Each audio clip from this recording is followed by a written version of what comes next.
and I'm half Palestinian, half American, U.S. American. So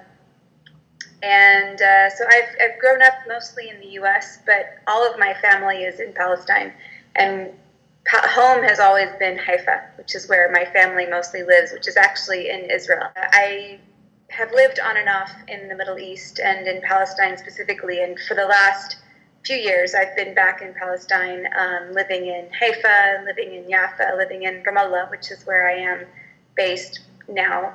And the studio that we're talking about, Farasha Yoga Studio, is based in Ramallah, and I'll be happy to tell you more about that. Everything about Farasha, which means butterfly in Arabic, this idea of transformation of yourself through the practice of yoga is sort of where the essence of how the studio or the community was named Farasha. I started working with them when I was still living in Washington, D.C., but I was volunteer, just sort of fundraising for them, because there was a connection between my yoga studio in Washington and this yoga studio where we were helping support teacher trainings to Palestinian women based in the West Bank, which is where I am now and where the studio is. And so we had connections between yoga teachers in Washington, D.C., and a community not only of yoga teachers but of yoga students in Palestine, all over actually, who were interested in learning more and building the community in Palestine. So one of the first interactions I had with Farasha was to bring students from Jerusalem, one student from Jerusalem and one student from Nablus. So she was from East Jerusalem and then from Nablus to the U.S. to get specifically trained in how to teach yoga to conflict zones and to people that have undergone some kind of trauma. So post-traumatic stress, people that are, basically everyone lives with trauma. When you're Palestinian, whether you're living in Israel or you're living in East Jerusalem or you're living in Gaza or you're living in the West Bank or anywhere in diaspora, there's a trauma that you carry with you and that you experience on a daily basis. And those traumas might look different externally from one to the next, but you've experienced it every day. So actually, we brought two of these students to do a teacher training to teach those that live with trauma. And so they've both gone back. This was a few years ago.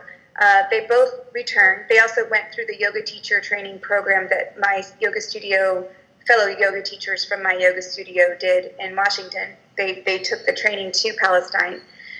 And one of them now teaches yoga in Nablus, which is one of the largest cities in the West Bank, but it's quite traditional, it's quite religious, mostly Muslim.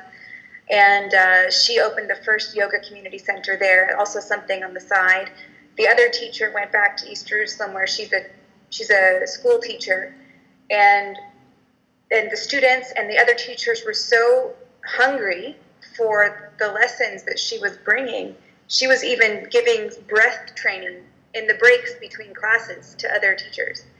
So I moved from Washington a few years ago back to Palestine, and the last year I've been teaching at Farasha Yoga Center.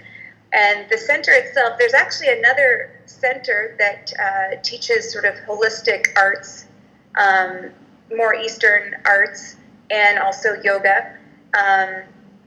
And then this center was established 6 years ago, and it's in Ramallah, which is right next to Jerusalem. It's sort of become de facto a sort of capital of industry, in a sense, for the high-tech space specifically. A lot of the international community ends up in Ramallah. So the studio has been around for 6 years, and it was started by an Arab American and another American, both women who were doing work in the sort of international development space, and they were, yoga teachers, yoga students who wanted to build a community in Palestine. So we actually just celebrated 6 years recently, and everything is volunteer for us. We run the studio on a volunteer basis. We volunteer our time. We don't take money for the classes. We fundraise in order to pay the bills for the studio. The space itself was donated to us. And also to fundraise money for giving trainings in villages. So we give workshops.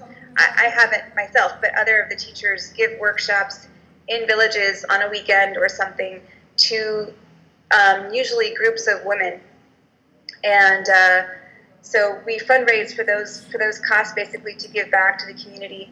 And we offer classes every day except for Friday, which is sort of the main religious holiday day. The Christian community celebrates Sunday, the Muslim community celebrates Friday, but in terms of the national sort of rhythm,